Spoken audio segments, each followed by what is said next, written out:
Assalamu alaikum jama'a. Muna muku maraba da zuwa wannan tasha ta Sautul Hikima TV. Kamar yadda ku ga wannan babban malami a kusa da ni, mun gayyato shi ne zuwa wannan tasha domin ya mana bayani akan sallar Juma'a. Auzu billahi minash shaitanir rajim. Bismillahir rahmanir rahim.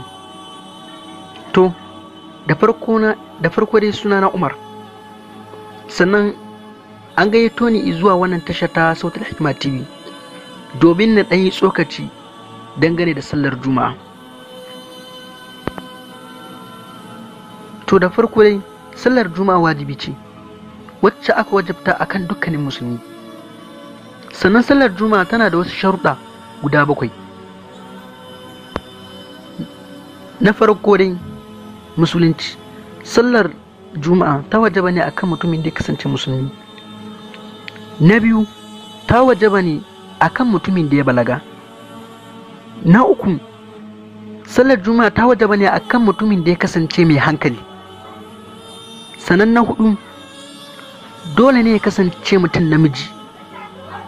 Ma'ana sallar Juma'a ta wajaba akan mutumin da ya kasance namiji. Na biyar, dole mutum ya kasance ba bawa ba. Na shida, sallar Juma'a ta wajaba ne akan mutumin da ya kasance mazaunin gari.